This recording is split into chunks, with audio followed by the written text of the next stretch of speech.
मधुबन के बाबा, मधुबन के बाबा मुरली वाले, आपका क्या कहना, आपका क्या कहना। ओम शांति। आज 28 अक्टूबर 2023 के साकार मधुर महावाक्य हैं। आज मीठे मीठे बापा दादा बोले, मीठे बच्चे, बेहद सर्विस के लिए तुम्हारी बुद्धि चलनी चाहिए। ऐसी बड़ी घड़ी बनाओ जिसके कांटों में रेडियम हो और जो दूर से ही चमकता रहे। बाबा ने कहा, मीठे बच्चे, बेहद सर्विस के लिए तुम्हारी बुद्धि चलनी चाहिए। ऐसी बड़ी घड़ी बनाओ जिसके कांटों में रेडियम हो जो दूर से ही चमकता रहे। बाबा ने आज प्रश्न पूछा कि सर्विस की वृद्धि के लिए कौन सी युक्ति रचनी चाहिए, और उत्तर में बाबा समझाते कि जो महारथी होशियार बच्चे हैं उनको अपने पास बुलाना चाहिए। महारथी बच्चे चक्कर लगाते रहें तो सर्विस वृद्धि को पाती रहेगी। इसमें ऐसे नहीं समझना चाहिए कि हमारा मान कम हो जाएगा। बच्चों को कभी भी देह अभिमान में नहीं आना चाहिए। महारथियों का बहुत बहुत रिकॉर्ड रखना चाहिए। मुरली का गीत है, यह वक्त जा रहा है। ओम शांति। घड़ी का नाम सुना तो बेहद की घड़ी याद पड़ी। यह है बेहद की घड़ी, इसमें सारी बुद्धि से समझने की बात है। उनका भी बड़ा कांटा और छोटा कांटा है। सेकंड का बड़ा कांटा चलता रहता है। अब रात के 12 बजे हैं, यानी रात पूरी हो फिर दिन शुरू होना है। यह बेहद की घड़ी कितनी बड़ी होनी चाहिए। इसमें कांटे जो बनाए जाएं उसमें रेडियम भी देना चाहिए जो दूर से चमकता रहे। घड़ी तो अपने आप समझाती है। कोई भी नया आए तो घड़ी आकर देखे। बुद्धि भी कहती है कि बरोबर कांटा अंत में आकर पहुंचा है। कोई भी समझ सकता है कि विनाश जरूर होना चाहिए। फिर है सतयुग की आदि। सतयुग में बहुत थोड़ी आत्माएं होती हैं, जो इतनी सब आत्माएं जरूर वापस जाती होंगी। चित्रों पर समझाना है बहुत सहज। ऐसी घड़ी कोई बनाए तो बहुत खरीद करके भी घर में रखे। इन पर समझाना है, यह कलयुगी भ्रष्टाचारी दुनिया है। अनेक धर्म भी हैं, विनाश भी सामने खड़ा है। नेचुरल कैलेमिटीज भी होनी है। अब इन लक्ष्मी नारायण आदि को भी सत्युग की बादशाही कैसे मिली? जरूर बाप द्वारा मिली होगी। पतित पावन आते ही हैं पतित दुनिया में संगम पर। पावन दुनिया में तो बाप को आना नहीं है। यह गोले पर समझाने के लिए बड़ी फर्स्ट क्लास बात है, और इस पर समझाना किसी को भी बड़ा सहज है। जिनके पास पैसे बहुत हैं वह तो आर्टिस्ट को झट ऑर्डर दें और झट चीज तैयार हो जाए। गवर्नमेंट का काम तो इतने में हो जाता। यहाँ तो मुश्किल कोई काम करते हैं। कोई अच्छा आर्टिस्ट चित्र बनाता है तो वह शोभता भी है। आजकल आर्ट का मान बहुत है। डांस का आर्ट कितना दिखाते हैं। समझते हैं कि पहले ऐसे डांस होते थे, परंतु ऐसे कोई है नहीं। तो यह बेहद की घड़ी फट से बनानी चाहिए, जो अच्छी रीति मनुष्य समझ जाएं। कलर भी ऐसा अच्छा हो जो चमकता रहे। पतित पावन कोई मनुष्य तो हो नहीं सकता। मनुष्य पतित है ना, तभी तो गाते हैं कि पावन दुनिया भी स्वर्ग है। मनुष्य तो नहीं समझते कि श्री कृष्ण ही श्याम है, फिर सुंदर बनता है। इसलिए श्याम पड़ा है, इसलिए नाम पड़ा है श्याम सुंदर। हम भी पहले नहीं समझते थे, अभी बुद्धि में है। बरोबर काम चिता पर बैठने से काला हो जाता है, अर्थात आत्मा पतित हो जाती है। यह भी स्पष्ट करके लिखना है। वर्षा देते हैं परमपिता परमात्मा और श्राप देते हैं रावण। मनुष्य की बुद्धि फिर चली जाती है रघुपति राघव राजा राम तरफ, परंतु राम तो है परमपिता परमात्मा। यह सब बुद्धि चलाकर चित्र बनाना चाहिए, क्योंकि आजकल अपने को भगवान तो सब कहते रहते। तुम जानते हो बाप तो एक ही है। बाकी हम सब आत्माएं परम धाम में परमात्मा के साथ जाकर रहेंगी। उस समय बाप भी ब्रह्मांड का मालिक, हम भी ब्रह्मांड के मालिक हैं। फिर बाप कहते हैं, तुम बच्चों को मैं विश्व का मालिक बनाता हूँ। और भल कोई कितना भी बड़ा राजा हो, ऐसे नहीं कहेंगे कि हम विश्व के मालिक हैं। बाप तो विश्व का मालिक बना रहे हैं, तो ऐसे माता पिता पर कितना कुर्बान जाना चाहिए। उनकी श्रीमत मशहूर है, उस पर चलते चलते पिछाड़ी में आकर श्रीमत का पूरा पालन करते हैं। अभी अगर श्रीमत पर पूरा चले तो श्रेष्ठ बन जाएं। कितना माथा मारना पड़ता है। जब तक यज्ञ है तब तक पुरुषार्थ चलता रहेगा। यह है रुद्र ज्ञान यज्ञ, वह भी रुद्र यज्ञ करते हैं शांति के लिए। उससे तो शांति हो ही ना सके। बाप का तो एक ही यज्ञ है जिसमें सारी सामग्री स्वाहा हो जाती है और सेकंड में जीवन मुक्ति मिलती रहती है। वह कितने यज्ञ रचते हैं, फायदा कोई नहीं। तुम बच्चे हो नॉन वायलेंस, पवित्रता बिगर कोई स्वर्ग में जा न सके। यह है पिछाड़ी का समय।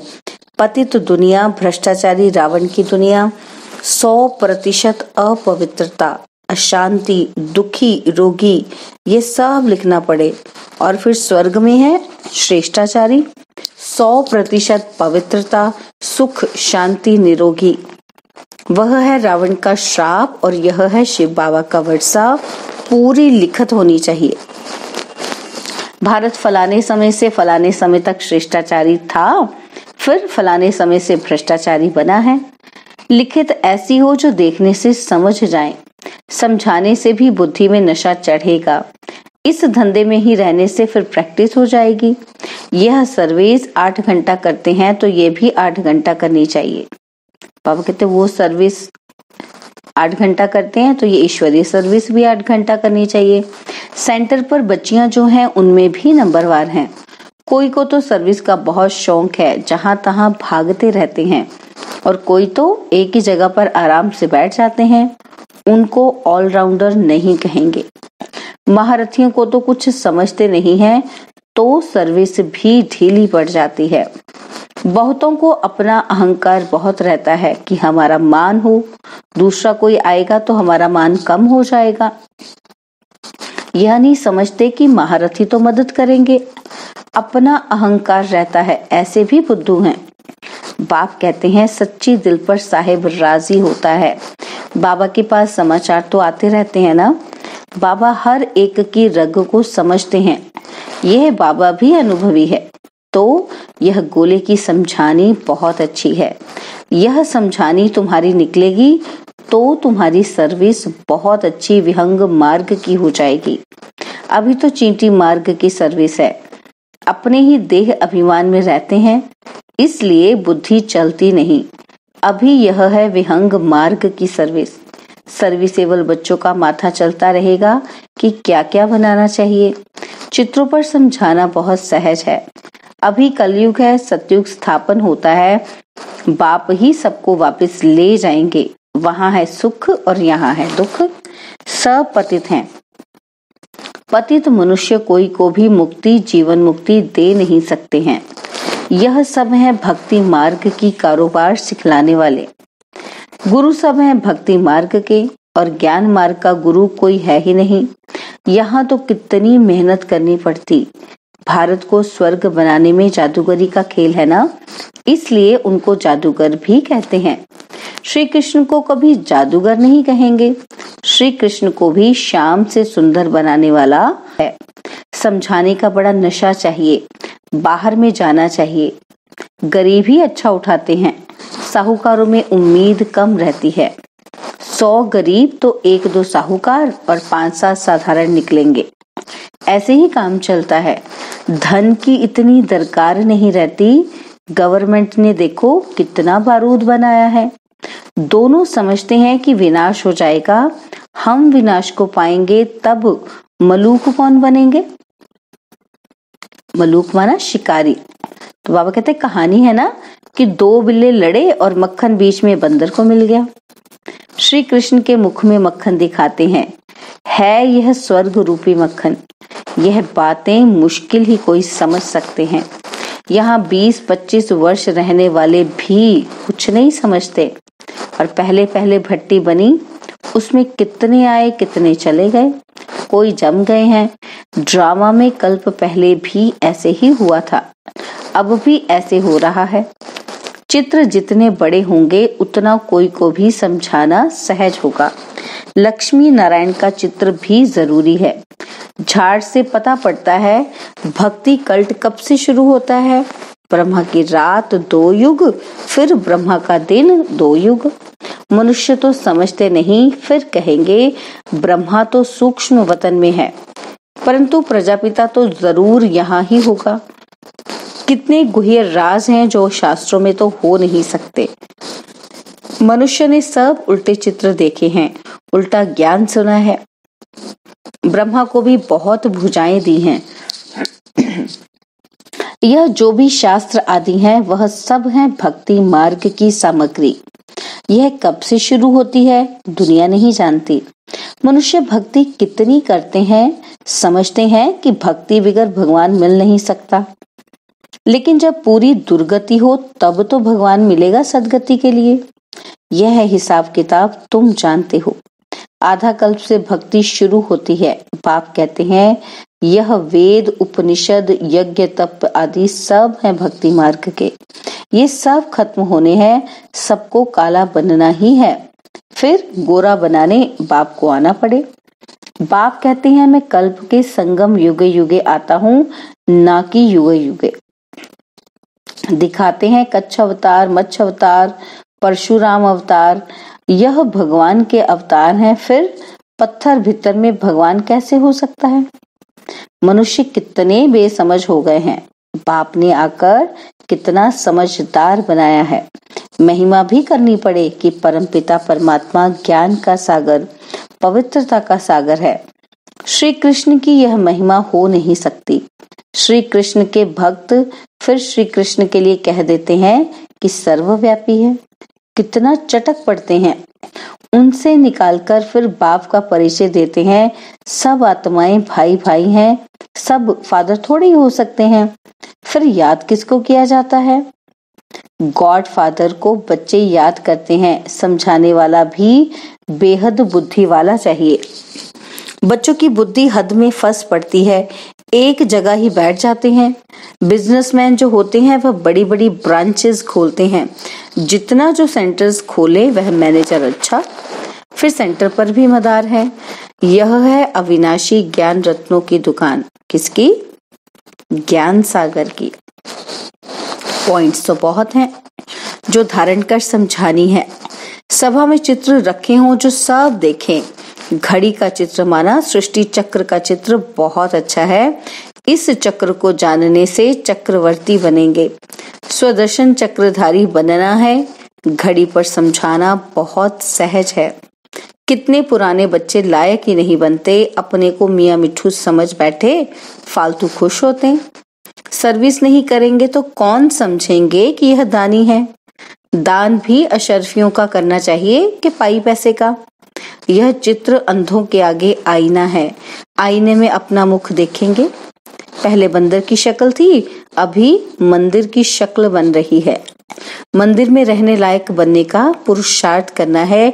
यह है पतित दुनिया और वो है पावन दुनिया जो शिव बाबा स्थापन कर रहे हैं। जो श्रीमत पर नहीं चलते उनकी बुद्धि में कभी धारणा हो ही नहीं सकती। बाप कहते हैं प्रतिदिन तुमको गुह्य बताता हूँ तो जरूर ज्ञान की वृद्धि होती जाएगी। कोई कोई प्रश्न उठाते हैं कि 8 बादशाही कैसे चलेंगी। इस हिसाब से इतनी बादशाही होनी चाहिए। बाप कहते हैं तुम लोग इन बातों में क्यों पढ़ते हो। पहले बाप और उनके वर्षे को तो याद करो। वहां की जो रस्म रिवाज होगी वो चलेगी। बच्चे जिस रीति से पैदा होते होंगे उस रीति से होंगे। तुम क्यों इसमें जाते हो। विकार की बात मुख पर क्यों लाते हो।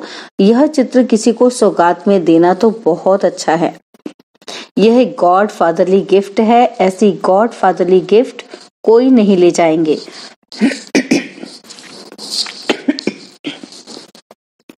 क्रिश्चियन लोग और किसी का लिटरेचर आदि नहीं लेते।